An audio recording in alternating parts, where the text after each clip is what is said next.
And good evening. Tonight we have a very special guest who it is my true honor and pleasure to have made his acquaintance.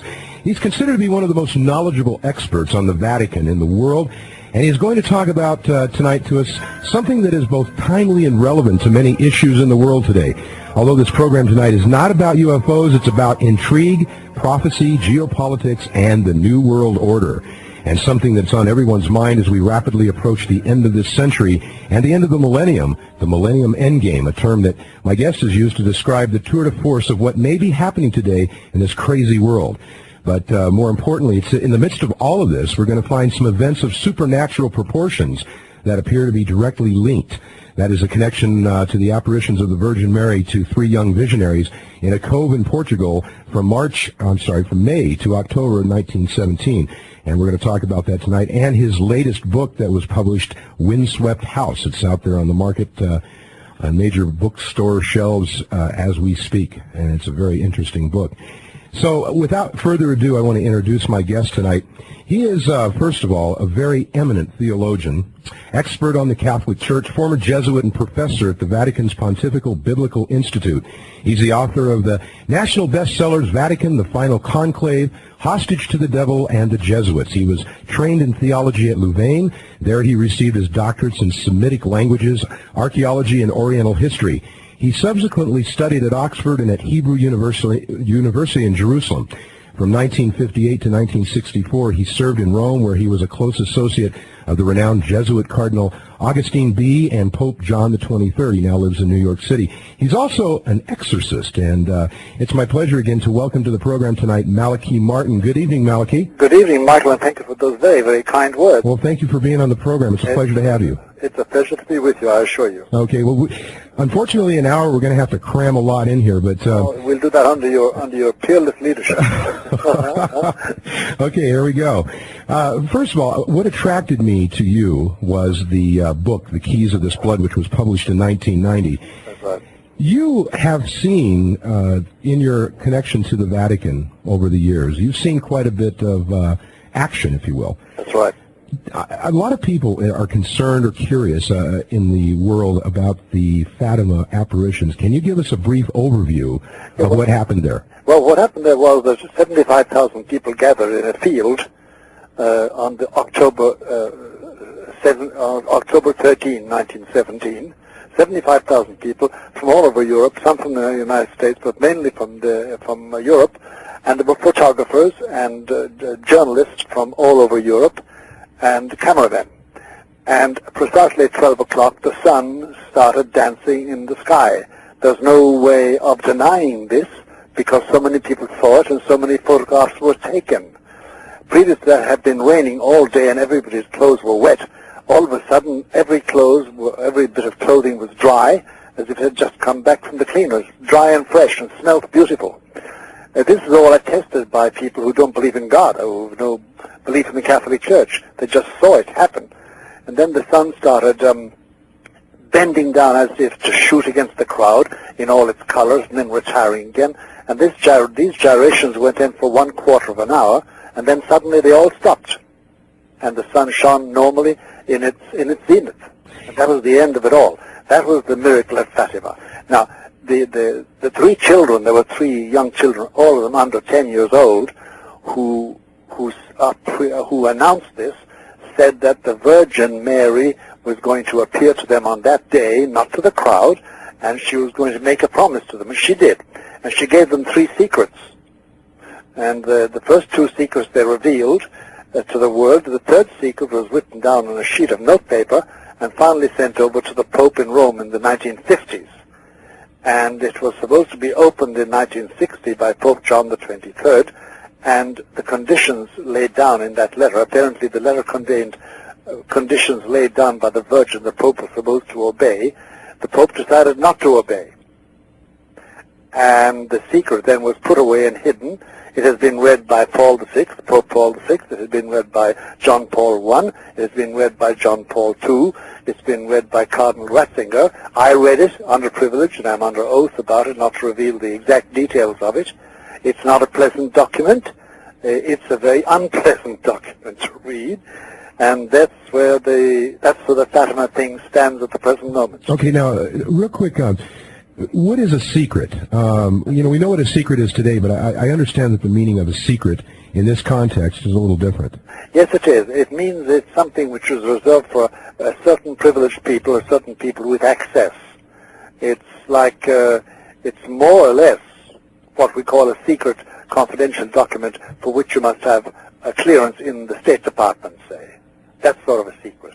Okay. Because for me, a secret is normally something known only by two people. Yeah. But this is known by hundreds. Okay. Now, this particular incident, the Fatima incident, the first two secrets that were divulged to these children in Fatima, right. All of those came true.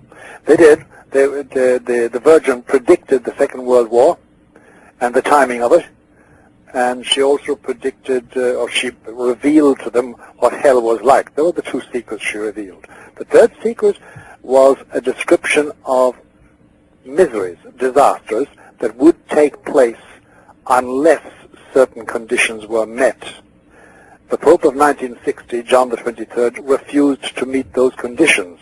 And therefore, as they say, we are now in the or. It was either or.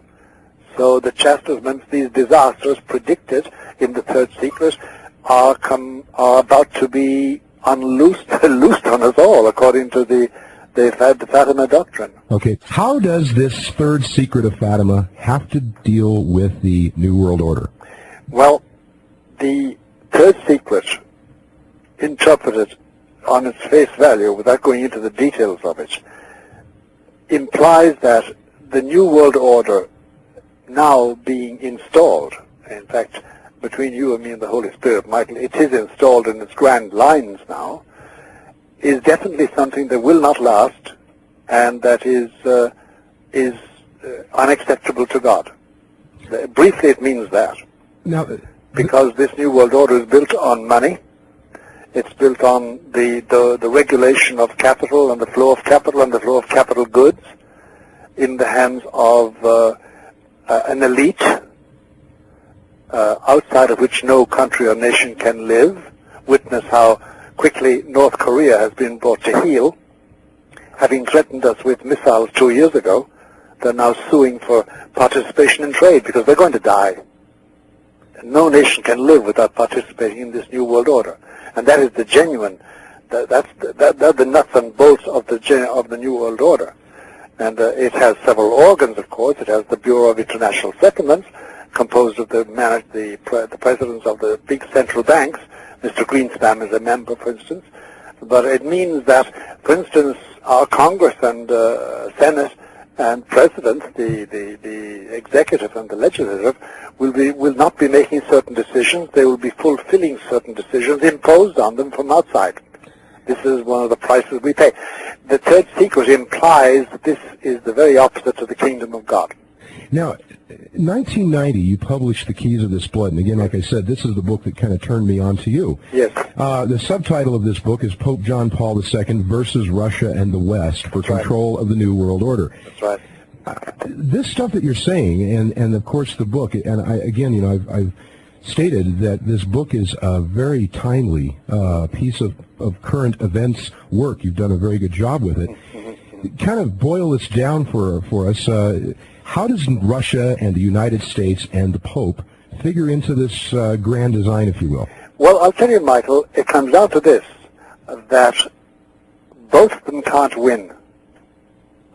The God that John Paul II stands for and the Christ he's supposed to believe in and lead his people to venerate and adore and serve, he cannot be served by the New World Order, which is a purely human, non-theistic, non-Christ-like, non-Christian arrangement of the human affairs, and therefore there's no reconciliation.